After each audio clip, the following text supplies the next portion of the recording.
So this is Rick, by the way. Is everyone that'll ask, are you there? I'm here, yes. All right. Deborah, you there? Yes. Okay. Joe? Yeah, I'm here. Jamie? I'm here. All right. I've been requested to ask you that when you're not speaking, if you could please put your phones on mute for any feedback that we might be getting. But I guess that was it. We're going to kick this off. You're all ready to go. Ready? Okay.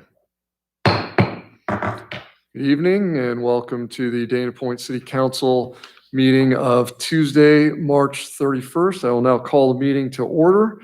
And Madam Clerk, will you please provide the roll call? Thank you, Mr. Mayor. I'm going to use roll call order. So Councilmember Lewis, will you please say aye? Aye. Councilmember Miller? Aye. Councilmember Wyatt? Aye. Mayor Pro Tem Federico? Aye. And Mayor Victoric is here in the chamber. Thank you. Thank you very much. And for those of you watching at home, again, you can see that we have a very empty dais, but all of the council members are participating in the meeting by teleconference. And as you look around the dais, we're all practicing the proper social distancing. So having said that, Mr. City Attorney, do we have a need for a closed session? Yes, Mr. Mayor, we have two items this evening. The first is a conference with legal counsel as a result of anticipated litigation due to the significant exposure to litigation pursuant to Government Code Section 54956.9 D2. We have one case to discuss, and I should mention that in connection with this matter, we have 4 of our 5 council members who have a conflict of interest. So while we are in closed session, I'm going to be drawing straws using what's known as the rule of necessity to determine who'll be able to participate. Councilmember Lewis is the only council member that does not have a conflict of interest.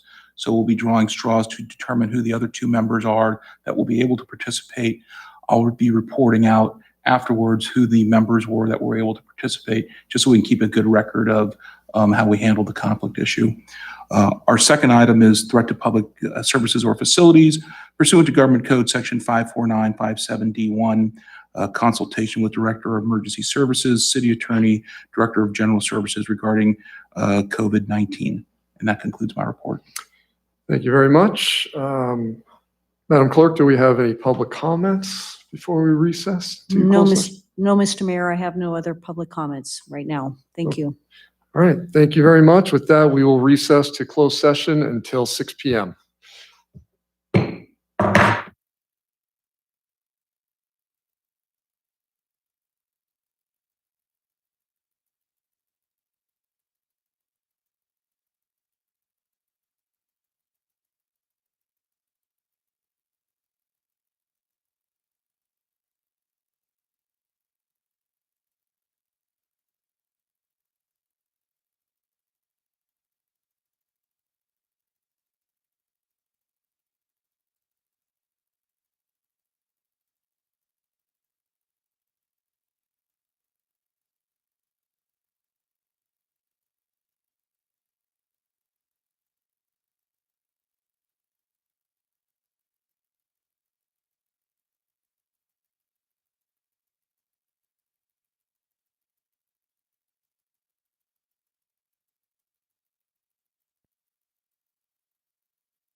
We're good, all right.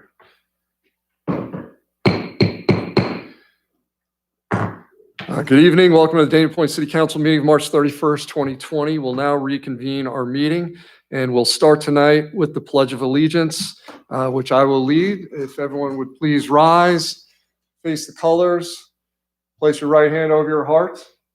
Ready? Begin. I pledge allegiance to the flag of the United States of America and to the republic for which it stands, one nation, under God, indivisible, with liberty and justice for all. Thank you. Please be seated. All right, we do not have as listed on the agenda. Madam Clerk, do we have any ordinance titles to be read? I do not this evening. Thank you, Mr. Mayor. All right, thank you very much. That brings us to the consent calendar. All matters listed under the consent calendar are considered to be routine, and all will be enacted by one roll call vote. There will be no separate discussion of these items unless members of the City Council, the public, or staff request specific items be removed from the consent calendar for separate action. Madam Clerk, do we have any items to be removed by the public? I do not. Thank you, Mr. Mayor. Mr. City Manager, any items to be removed by staff? No, sir. Okay, and I'll go around one at a time to see if there are any items to be removed by council. Councilman Wyatt? No, nothing to remove. Thank you. Councilmember Lewis? No, thank you. Councilman Miller? No. Mayor Pro Tem Federico? No. Okay, I have nothing to remove, so I will move the recommended actions on the consent calendar. I will second that. This is Paul. Okay, then we have a second from Councilman Wyatt. All in favor, say aye. Aye. Aye. Opposed? Hearing none opposed, that passes unanimously. Okay, that moves on now to the public comments section of the agenda. There will be a 3-minute time limit per person and an overall time limit of 30 minutes for this public comments portion of the agenda. At my discretion, the balance of public comments will be heard after the new business portion of the agenda. Now, for those of you who may be joining us for the first time or did not see the last meeting that we had, we're doing public comments a little differently tonight because of the current state of affairs, obviously. So what we're going to do is I will ask the clerk if there's any comments that have been received by members of the public. And if so, we will enter those into the official record and read them as well. And so what we're doing tonight is if you are a member of the public watching and would like to make a public comment, either during the general public comments section that we are in now, or during the agenda item that we have, what we're going to ask is that you email that to our city clerk at kward@danapoint.org. That's KWARD@DANAPOINT.org. And I will be pausing to see if we've received any to make sure that we get those public comments into the record. So, having said that, and taken a couple minutes to do it, I will ask again if we've gotten any other public comments during that time. I have 2 public comments to read that I received earlier. And the first one is from Hoyen IP. And she starts off her public comment by saying, "Good morning. I've been thinking how we can do more for the mom and pop restaurants. They are vital to Dana Point charm. If they go down, big chains will move into the space to erase the town's uniqueness. The chamber is doing a number of things, and the city Facebook Dana Point grab and go, it got 1 share. This is a good start. My article, quote, 2 easy ways to help mom and pops, quote, is my attempt to up the effort, turn the restaurant list into a campaign.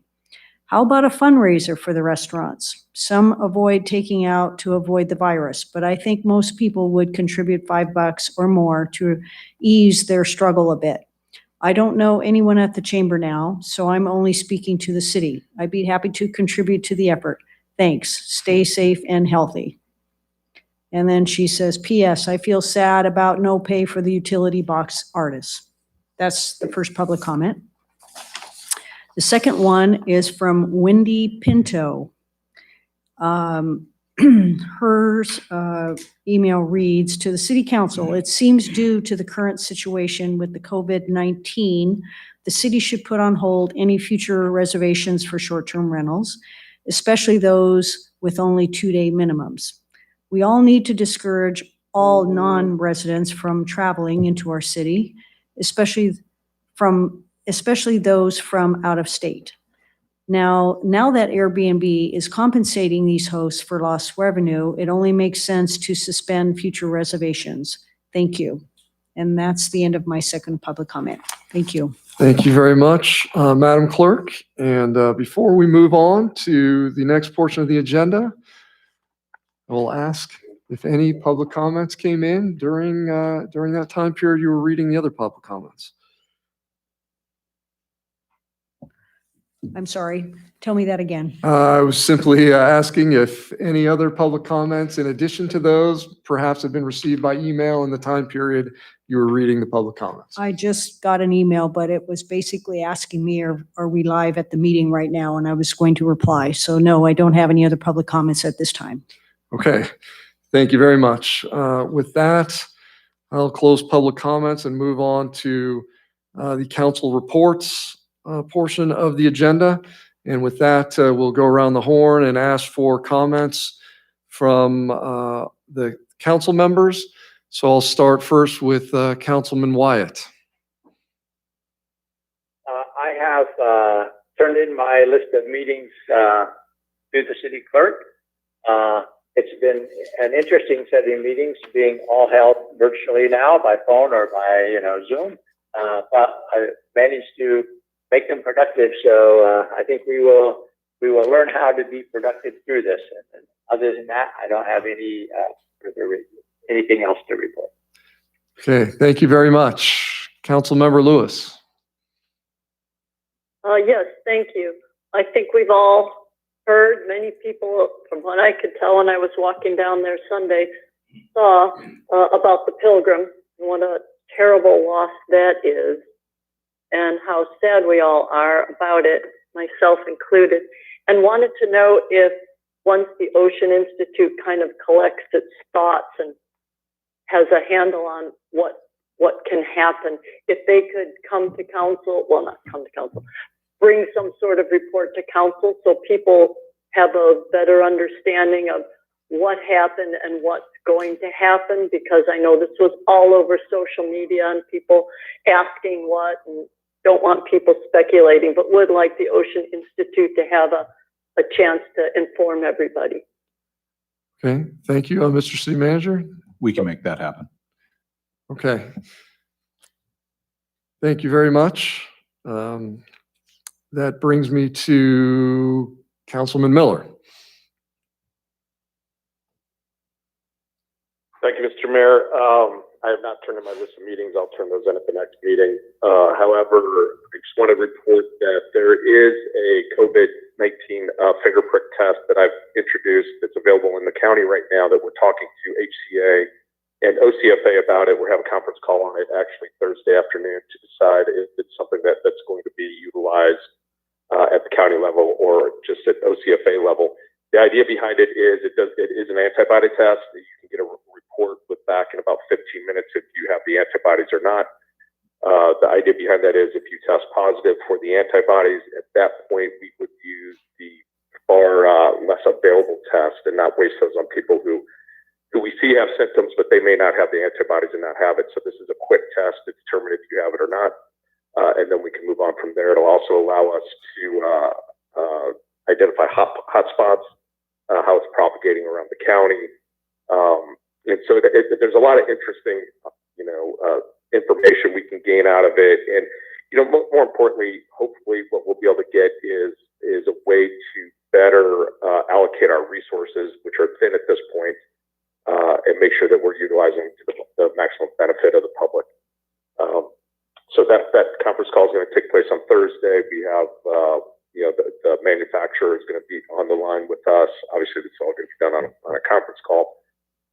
determined that right now there's about 10,000 of those available in the county.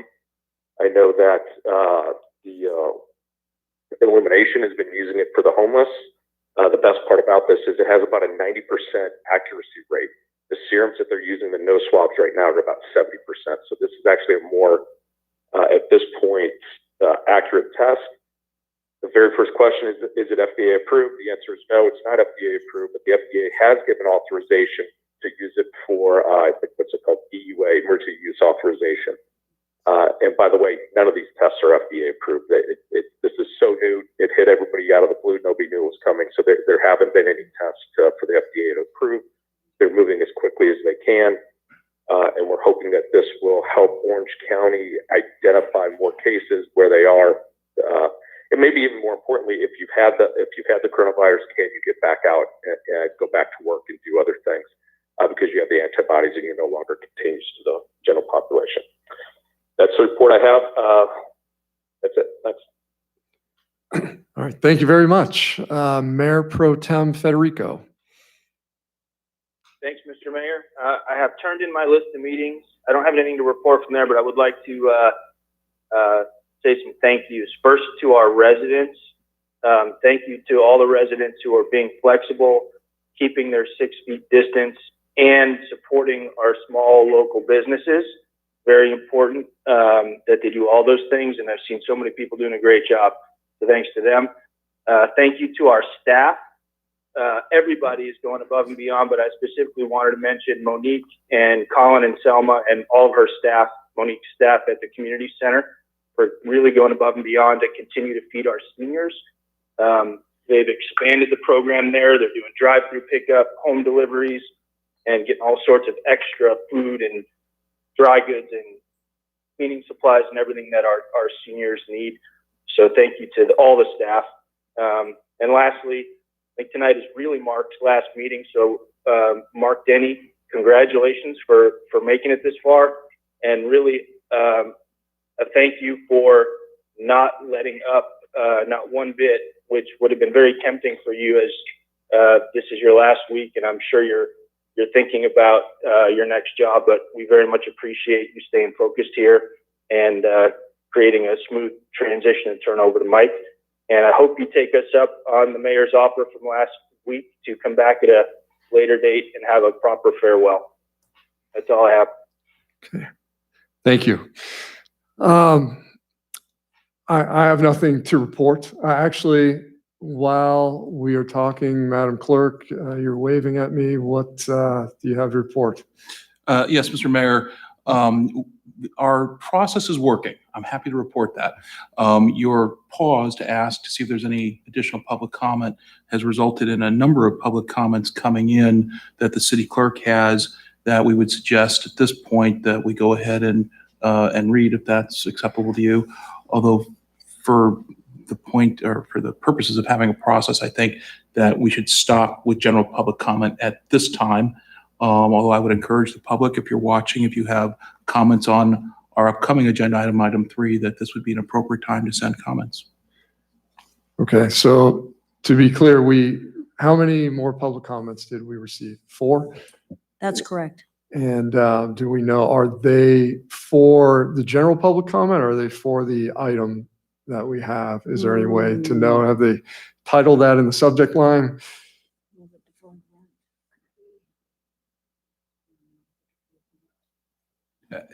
Mr. Mayor, in the interest of time, I would suggest we just have them all read right now. And since there's only one other item, that the council will then have the benefit of having heard those if they are related to the item. Fair enough. Then we'll reopen public comment and we will ask the city clerk to read the public comments that we've received. Madam Clerk. Okay, thank you, Mr. Mayor.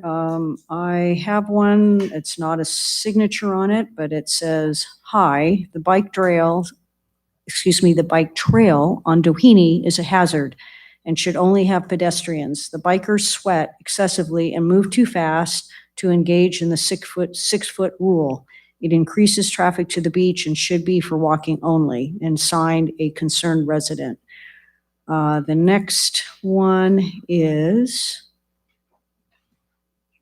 from Paula Becker, and she said, she's from Pet Project Foundation, and they will be holding a virtual online foster kitten training on Wednesday, April 8th at 7 p.m. If anybody's interested in attending, please email info@petprojectfoundation.org, O-R-G. Thank you. The third one is this is regarding short-term rentals. The city is infringing on my property rights. When will this be discussed again, and why are we letting a couple dozen complaints make the decision when we have 25,000 residents here? I realize 4,000 people signed a petition, but what about the rest of us? After this crisis, the foreclosures are going to skyrocket. Wouldn't it make sense to be pro-business during these times? And it's signed Tristan Gadberry, Realtor.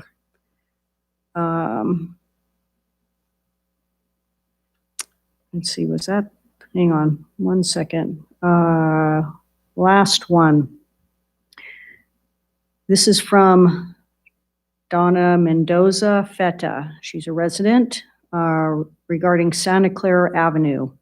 Dear City Council, thank you for the road closures around the marina, but I ask that you continue to consider watching over the street as a whole because with the semi-closures along Santa Clara Avenue, there are still people driving in and parking along the street to walk up and down where they can. It is much better than just days ago, but please continue to monitor.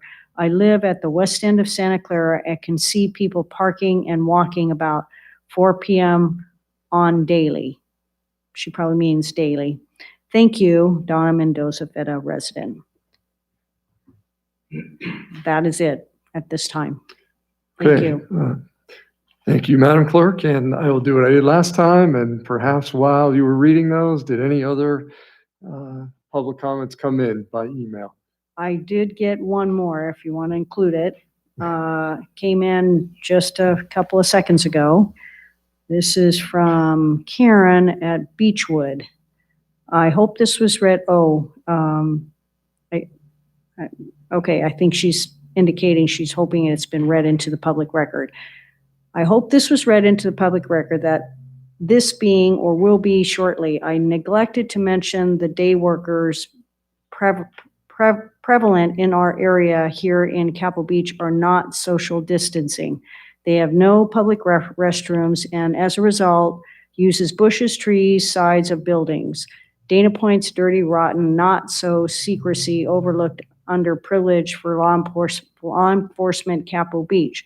Please shine a light on our community. We are Dana Point taxpayers too. Karen from Beechwood.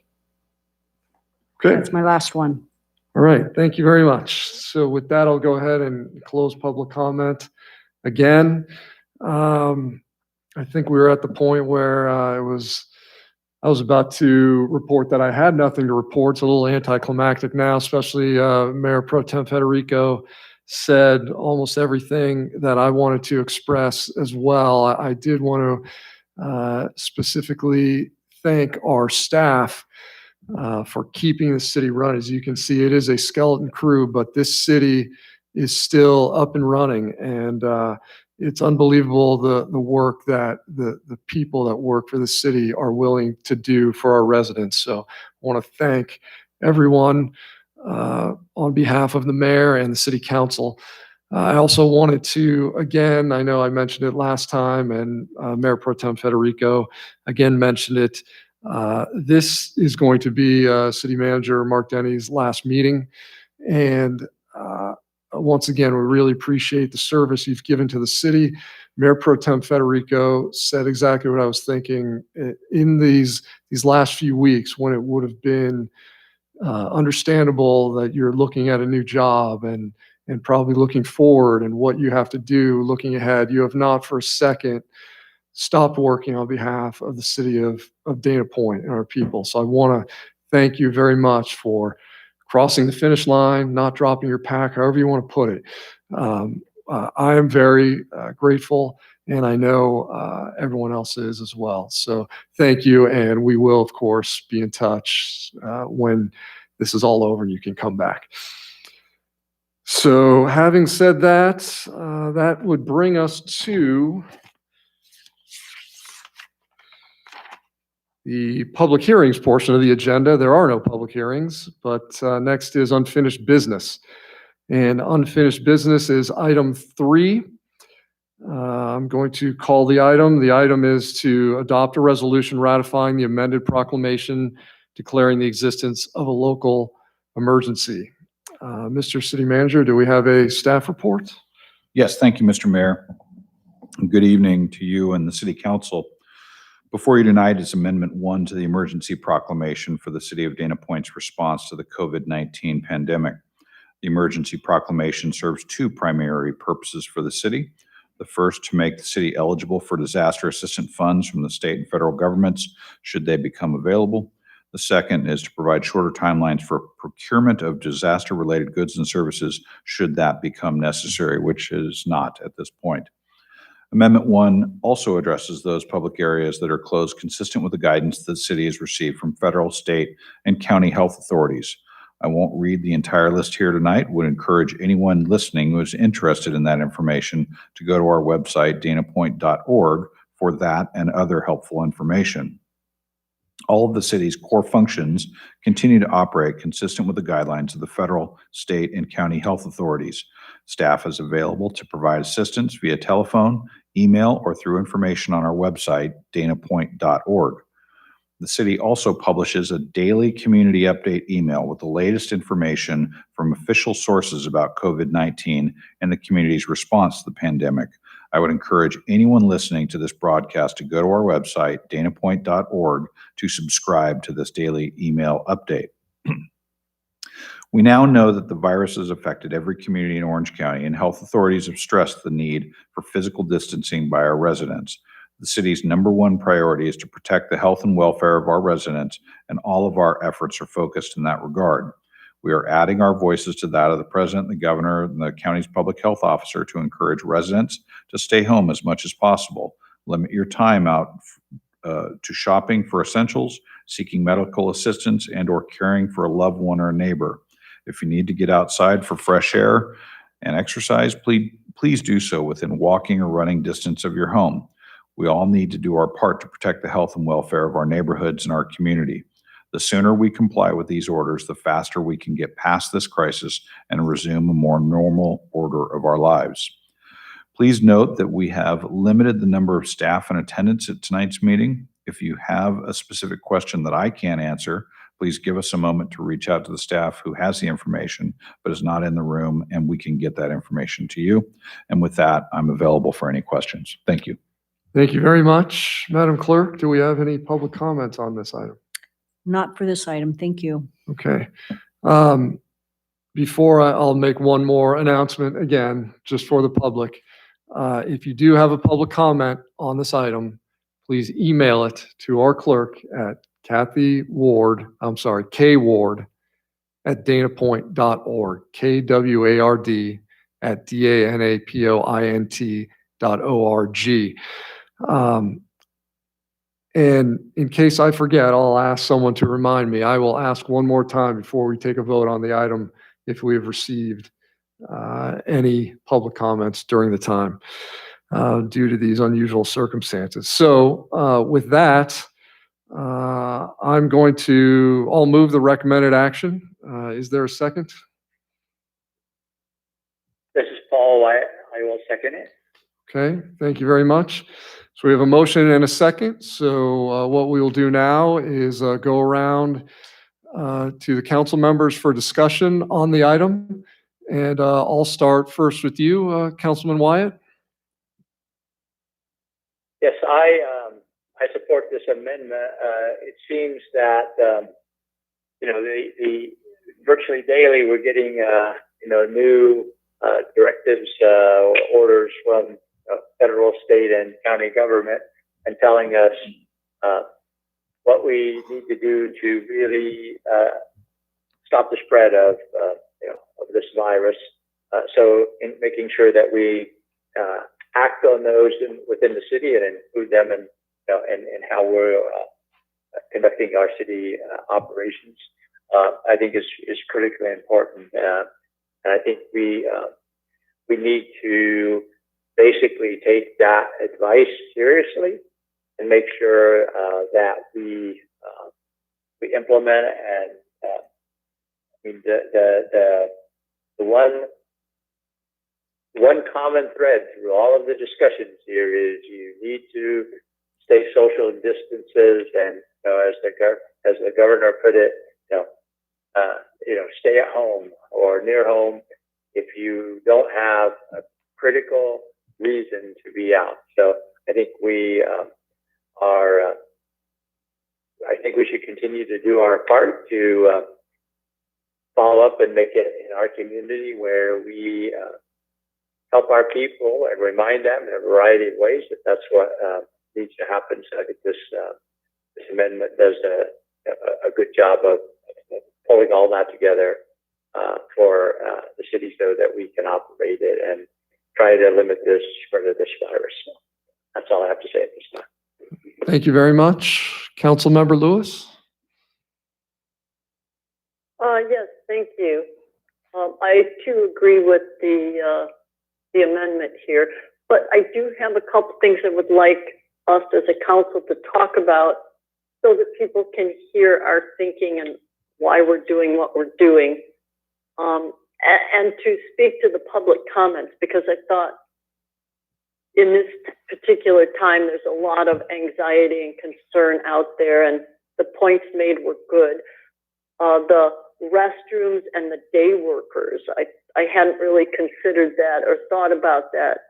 How is there social distance? What about, the day workers and their need for restroom facilities, because we've closed all the restrooms? What are we doing about that? And the short-term rental. So I know one person was in contact saying that she's very concerned because there was a family next to her and they had one of the kids, I guess, went in her yard to retrieve the ball. So I think we need to address what are we doing about people coming in from the outside and renting. I mean, we have lots of hotels. If there's people who need to stay here for work-related issues in the interim. But first of all, where do people find out if there is a short-term rental next to them, whether or not it's even licensed? And how do they do that easily? Because it doesn't seem to be it doesn't seem to be listed somewhere where you can just go and say, give me all the addresses for short-term rentals that are licensed. And how does someone who's having an issue contact someone in the city easily so that there can be an enforcement mechanism? So I would like to talk about the short-term rental enforcement and the concerns expressed by that person, the day workers at the restrooms, and I feel that the parking that we've done and closed made sense, the City Beach made sense, and would just like to hear other council members' thoughts on these issues. Okay, thank you very much. Councilman Miller?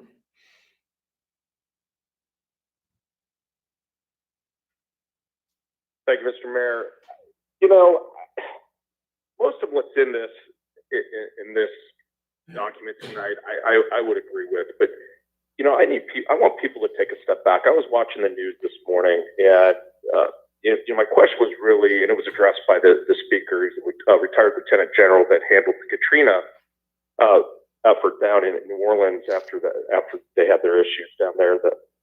And it really came down to, when did fear and hysteria take over the United States of America? All we do is listen to negative things on the news. They're just driving fear into us. What we never hear about are recovery rates.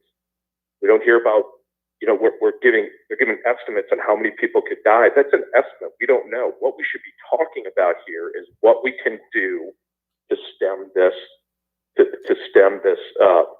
pandemic. And let's talk about the logistics. How do we get the aid out there? How do we actually deal with people who do have the virus and people who don't have the virus?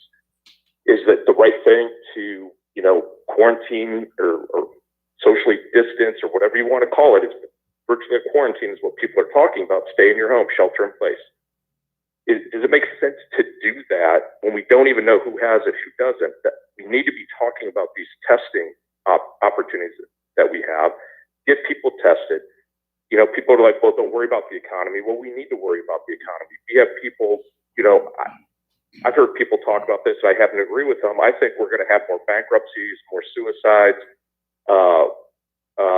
more business closures, more divorces than we have deaths on this thing. Not that I don't want to sound cold over that, but we do need to have these discussions. Are we handling this the right way? And are we ready for the ramifications on the backside of this? We haven't even talked about that. Nobody talks about that. And so I look at some of the things we're doing here. I practice social distancing as best I can. I don't go out unless I have to. But the reality is, people get to make that choice. We have a First Amendment of the United States, which protects the ability to assemble. And it's amazing to me how quickly the government will swoop in and take away your civil rights, and how quickly the American people were to let this happen. And I think it's purely based on fear of the national and local media, social media. People are just making everybody terrified to go outside. If you're in an at-risk group, you know who you are. Stay in, shelter in place, stay quarantined. If you're not, people still have to pay their rent, right? People still have to get out and get groceries. They have to go out and get medicine. There are things that people need to do to get outside. And I understand that you don't want to spread this disease around. I get that.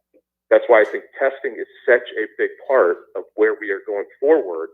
And we need to have the conversation about what we can do to help stem this, instead of talking about, oh, this is where it could end up.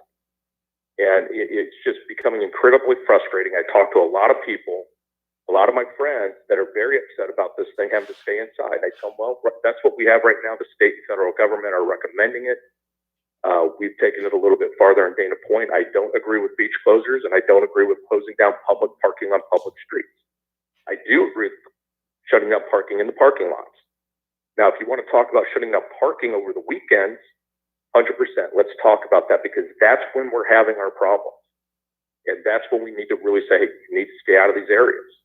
And if we have to shut down the street parking, if we have to shut down entire streets to keep people out of the area, I'm open to having that discussion, but I don't think it should just be, a one size fits all for everybody. And that's what people are doing. And so I know it's not popular on this. I know it's not popular opinion on this council or with our staff, but I think it's something we need to talk about as leaders. Should we be thinking about what the next steps are? We're not. We're saying just shelter in place until federal government, the state government tells us it's okay. Well, why can't we in our own local communities start testing people, find out where this virus really is, who's exposed to it, who's not been exposed to it? Can we find ways to get people back to work? Can we get our restaurants back open? Can we get our small businesses back open? Those are things we need to be thinking about as leaders, and how do we do that instead of passing these sweeping ordinances to say, we're just shutting everything down. And that's where I am on this. I don't think you should be shutting down public street parking unless it's on the weekends, and we should have that conversation. And I don't think we should be shutting down the one beach we have when none of the other beaches in the area are shut down.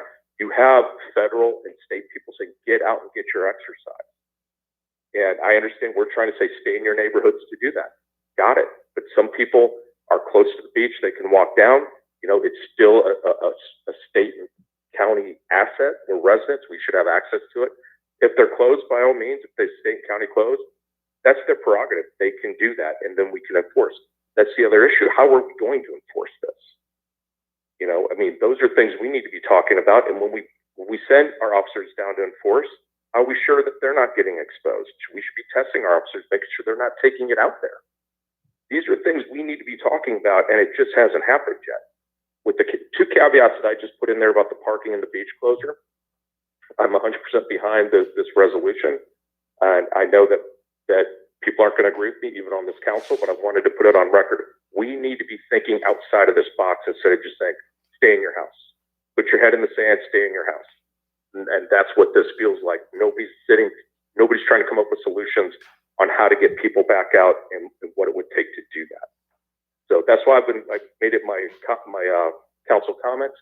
That's why it's important for me. I've been pushing on OCFA to take a look at these finger prick tests to get a better idea of what we're dealing with in this area.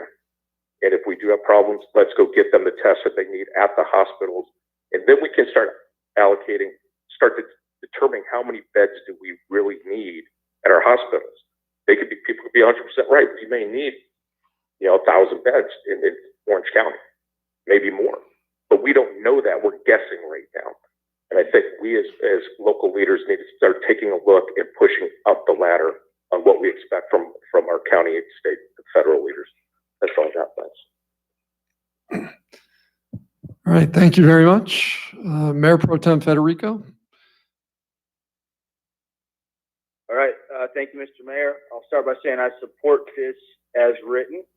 I support the decisions that the staff have been making between council meetings. And while the city has closed some parking and had to close some streets because of they're being overrun with traffic, I think the city's been very judicious about that. And the flip side of that coin is, let's not forget the city has waived some ordinances, particularly in allowing small businesses to operate. We're not citing anyone for temporary signs. We're allowing businesses to take up parking spots for takeout.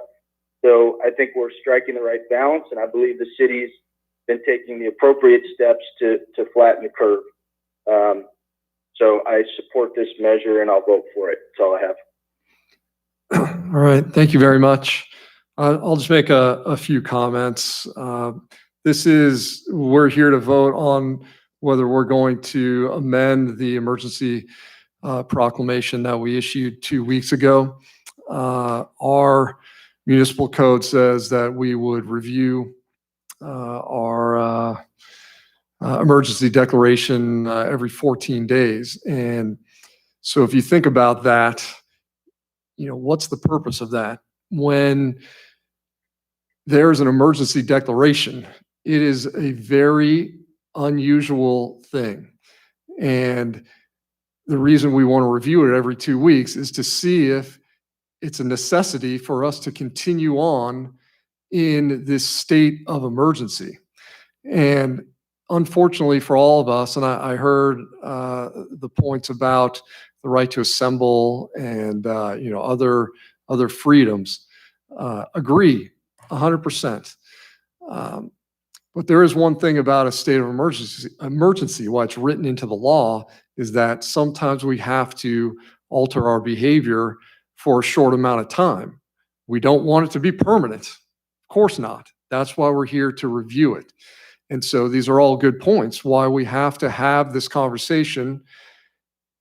Is the state of emergency and the restrictions that we're placing on ourselves, is this something that we need to continue? And so I agree with Councilman Miller. I mean, very good points. We need to see what we're giving up while we do this, and we also need to see what we're getting for it. So where are we 2 weeks after we issued the emergency declaration? So I won't speak for all the other council members. I have heard that they support this. I do too. I don't think we're in any place or position to say the emergency is over, that we're going to rescind our declaration that there's an emergency.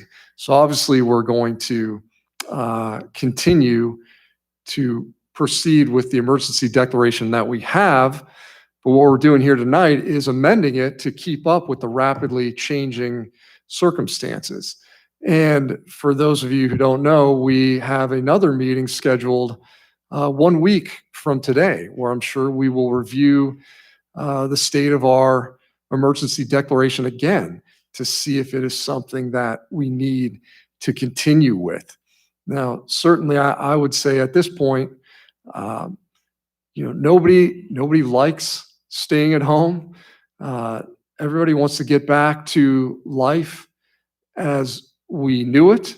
There is certainly a devastating effect on our economy that we're all concerned about. And as Mayor Pro Tem Federico mentioned, the city staff has been excellent at trying to address those issues and really, follow the direction of the council, which is to see what can we do for our local businesses? What can we do for our residents? This has been an unfortunate circumstance, but one where it really has brought everyone together, moving in the same direction. So while, I understand the points that Councilman Miller is making, I think they are very valid points. I do think that we are not past this yet. And we have made the decision, and this is not just a discussion that's going on here locally. I mean, this goes on at county, state, federal levels. I saw a press conference today where I think it was Dr. Fauci was describing how he's been having the discussions with President Trump about how President Trump wants to reopen the economy as soon as possible. And it's aspirational. And that's what a leader does. That's one of his roles. And I think that's to Councilman Miller's point. And we need to be thinking about that, wearing all hats. And Dr. Fauci is the doctor, the infectious disease expert, and that's the hat he's wearing. So he goes in and presents that data. And when the president looks at the data, he understands it. And while it's not a decision he wants to make, he extended his order until the end of April. So that's one of the things that we are doing. I know every council member is doing it. We do wear all those hats, and we are concerned about, I hate to call them competing interests, but there certainly is an issue with, when is this over? When can we lift the restrictions that we have? 2 weeks later, after we passed the emergency declaration, I don't think we're there yet. I didn't hear from any other council members that were advocating that we lift it. So I think we're all in agreement there. But, ultimately, we are, as a city, committed to fighting this pandemic. And that's the decision we've made, and we have to commit to it. And we have to beat this. And that's what we're going to do. So having said that, those are all the comments I have. I am prepared to vote on it. However, we will go around one more time to the other council members. But before I do, I will call on our city manager, Mr. Denny. Thank you, Mr. Mayor. I just wanted to be responsive to the comments that I heard from the council. Have appreciated the input and the feedback of all the council over the last couple of weeks. It's been a bit of a challenge, as you can imagine. And as you stated, we have done our best to try and balance various interests in the midst of this global pandemic. With respect to, I think they're calling it physical distancing now, not social distancing, and other issues of business operations, et cetera. Sheriff Don Barnes has stated on numerous occasions publicly his directive to his deputies that their job is to seek voluntary compliance, and they're trying to do that to the greatest extent possible. And so they will continue to do that, be it with day laborers or anything else. And our deputies, I'm very proud to say, have been very proactive and visible through this process to ensure that folks can feel safe, that the streets are being patrolled, and that we have a very visible presence. So they'll continue to do that.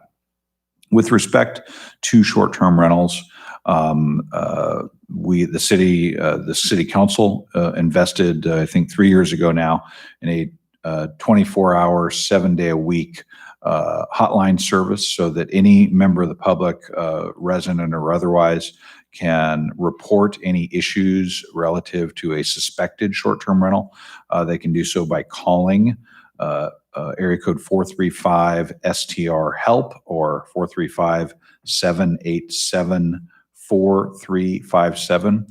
We have an entire page on our website under the code enforcement page on short-term rentals Folks can also submit information online if they choose to do it that way. And I believe they can submit photographs and other information.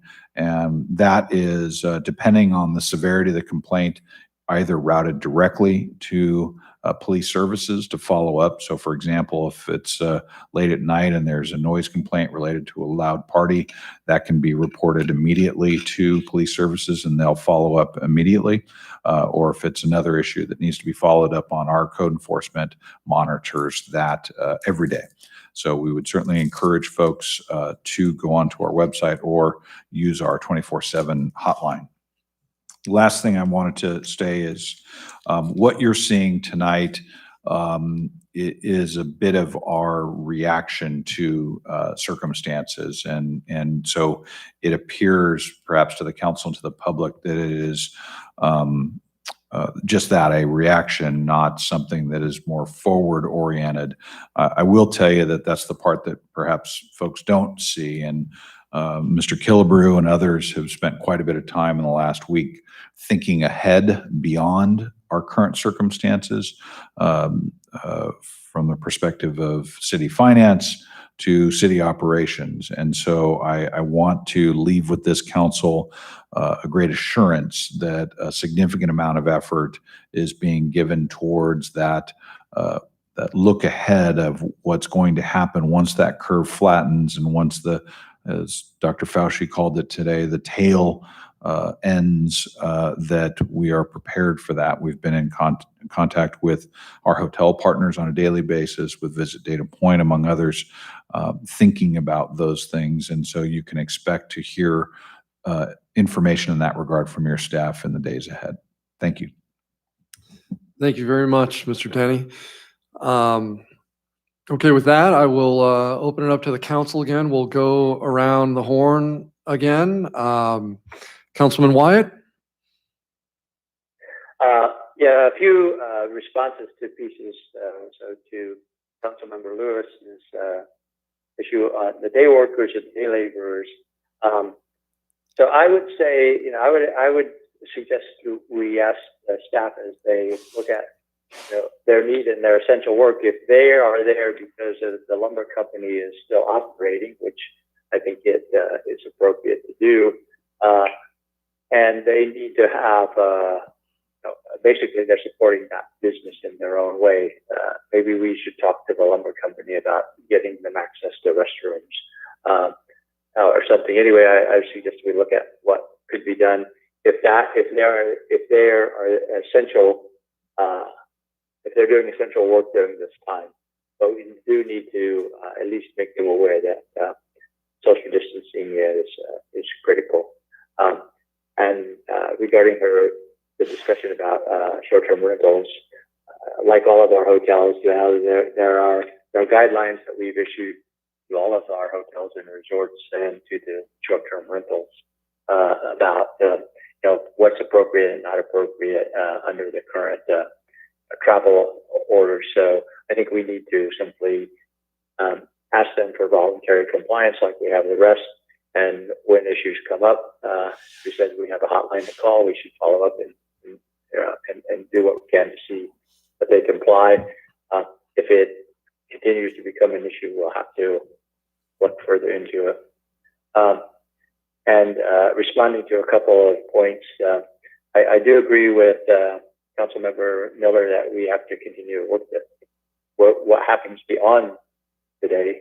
But the best guidance we've gotten, and maybe the best pattern we've seen, comes out of Wuhan, where our experts say, the more you do to social distance and stop the spread, the faster you will reach that recovery point. So I think right now we're in that point where we don't yet know what we're fighting, and so everybody, you have to take the view that everybody could have it because we don't have any way to know, and do social distancing until more tests can come online and more data can be collected until we start to see those numbers drop. And so it's going to be the better job we do, the faster we'll see the numbers drop and sooner we can reach that point of starting to talk about recovery. So, it's not something that's pleasant for all of us, but I think we're asking a lot of people on the front lines to deal with sick people and go into work every day. We're asking, our grocery stores to be able to get food and dispense them out every day. And they're in return asking us to stay home in order not to be possible carriers until we get over the hump. And I think staying home is something, it's the least we can do to do our part. So I think we want to do what we can here as a city to remind our people and to do the things necessary to not only remind them, but to encourage them to stay at home and stop the spread. So that's all I have as input and feedback. Other comments? Thank you. Thank you very much. Councilmember Lewis? Yes, thank you. Okay, so, wow, I really feel very strongly about this. Our job as the city council is first and foremost to make sure the residents of the city are safe. Every expert out there is saying, we haven't flattened the curve, it's still going up. We need to practice stay at home and the social distance when you absolutely have to go out in order not for it to spread to one another. I think as a city, we need to be, and what I'm hearing from the council is we need to be all in with this and following these directives. We have a governor that has ordered us to stay at home. We have a president who's told us, and this is not what he wants to do. And even he is saying, well, these guidelines are going to stay in place for the next 30 days, which tells you how important this is. In terms of testing, it would be great if we could test everybody, but what I heard was 10,000 tests. I mean, that isn't even a third of the people who live in Dana Point, and there's 3 million people in this county. So while, it's a good idea if we could test people, that would be great. You can go out because you're positive, assuming it's even reliable since it's not approved or cleared at this point and is, all of this is new. But we just aren't at the point yet where we can have faith that if we just, say, here, put your finger here, give us your blood, whatever, okay, you're okay to go out. We're not even close to that. And I feel that so strongly that we owe it to our residents to make sure that they are safe and that this virus is contained. And what we can do is make sure people do stay home and follow the guidelines when they do go out, and that they're going out for necessities. And in terms of weekend, when everybody's staying at home for the most part, I don't think weekend even has any concept anymore. So we need to be doing this 24/7 as a city to make sure that people are complying and we are keeping our residents as safe as possible. That's not to say we aren't thinking beyond this, but right now we have a crisis to deal with, and that's where my focus is, and it sounds like that's where the city and the council's focus is, and I commend them for that. My concern in bringing up the public comment about the two things. One, the STRs. Okay, yes, I recognize we have contracted for this hotline, but I've heard from many people, it's not anything immediate. What can we tell our residents if you need some sort of immediate help? People are doing something that isn't safe, that isn't following the guidelines. What can a resident do? And who can they contact in the city, and how do they go about doing that? So if the city would address that. And second, the day workers, I think Paul spoke to that somewhat, but I would really like for the city to address what kind of enforcement mechanism are we doing with that issue, because that is a truly a health problem if there's no restrooms and day workers on the sidewalks who are not keeping a social distance. So basically, I'd like to know from the city what concrete steps residents can go to actually get to a city person and at least get somebody they can talk to relatively quickly to see how their problems can be handled. Thank you. Before we go on, I'll ask Mr. City Manager, you had something in response to that? Sure. Again, for any residents listening, 24/7, they can call area code 435-787-4357. During business hours, generally between the hours of 8 and 6, the Community Development Department code enforcement number is 949-248-3564. Again, during non-business hours, if there's an immediate issue, the police can be dispatched immediately based on reports of any issues that require that. So we have, up to the minute responsiveness with respect to those short-term rental issues. With respect to the idea about contacting Ganal Lubber and making their restrooms accessible to the day laborers, staff will be following up with that in the morning. Okay, thank you very much. Thank you. Councilman Miller. Thank you, Mr. Mayor. I'm not going to rehash what I went over. I will clarify a couple things. This test that's available, they brought in 10,000 because that's what they wanted to start with. This is scalable. We can get many more of those. Cal Optima has already agreed to pay for this test. Medicare will pay for it. Medicaid will pay for it. So there are larger agencies looking at this and understanding this could be part of the solution, and we need to take a look at it. Sheltering in place, yeah, that's a good idea right now. We're all following it, but what I'm saying is we need to get out front and see if we can do something to get people to work faster. This whole thing, assuming that everybody's got to do their part, we've all done our part, and we do it all the time. But I always fall back on. I see these things on social media all the time saying, well, we have guys out in harm's way in the military. Well, this is exactly what they fought for. So we have the ability to make these choices. And, just to throw them away and say, well, the governor said this and the president said this.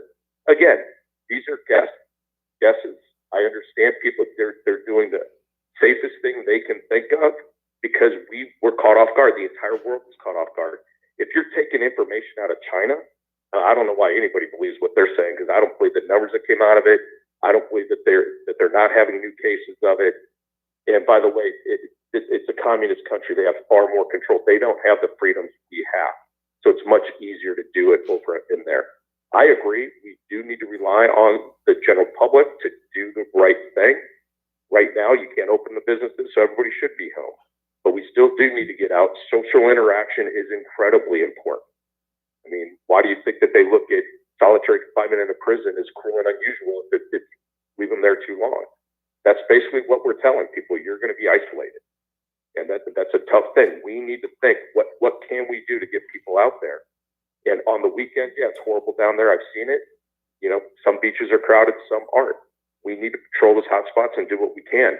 That doesn't mean we should stop people from going down there during the week. If nobody's around, what's the problem with them being down there? We heard about the parking issue over by Strand's parking lot. We created part of that by closing the street parking. And we need to be aware of it. We need to address it. I know the city has been addressing it, and I commend them for what they did. So I just want to do clarification. I still stand on my previous comments, and that's all I have. Thanks. Thank you very much. Mayor Pro Tem Federico. I have nothing to add. Okay, thank you very much. Well, with that, I think we are ready to vote on this, but as I mentioned earlier, before I call for the vote, I was going to check with the city clerk to see if we have received any other public comments on this. No, Mr. Mayor, I have not. Okay. Thank you very much. Okay, with that, then I will call for the vote. Madam Clerk, do you need us to do a roll call vote? Thank you, Mr. Mayor. I'll be happy to. Okay. Councilmember Lewis, Yes, Councilmember Miller, Councilmember Miller, Sorry, I was on mute, yeah. Councilmember Wyatt, Aye. Mayor Pro Tem Federico, Aye. and Mr. Mayor. Aye. Okay, that passes unanimously. Okay, that brings us to new business. There are no new business items. There is a section here for continued public comments, which I will once again, I think for the last time tonight, ask if we have received any other public comments, Madam Clerk. No, Mr. Mayor, I have someone that's asking a lot of questions, but I think that can be relayed in a different manner. Okay, Thank you. thank you very much. And that would bring us to the staff reports. I will start with our city manager, Mr. Denny. Thank you, Mr. Mayor. I'll just say again, thank you for your kind words and those of the council members tonight. And I want to thank the council for its leadership. Dana Point is certainly a much better place today. And I appreciate your leadership and thank you for the opportunity to serve you and the people of Dana Point. Thank you very much. Mr. City Attorney. Yes, Mr. Mayor, one item I'd like to report on, as I mentioned before we went into closed session, on our anticipated litigation item, 4 of the 5 council members had conflicts of interest. We were therefore required to use what's known as the rule of necessity, which means that we draw straws basically to come up with a quorum that can act on a matter. In this case, Councilmember Lewis did not have a conflict. While we were in closed session on the item, we put the other 4 council members, we put a number 1 through 4 into a bucket, and we assigned in advance each of the council members a number.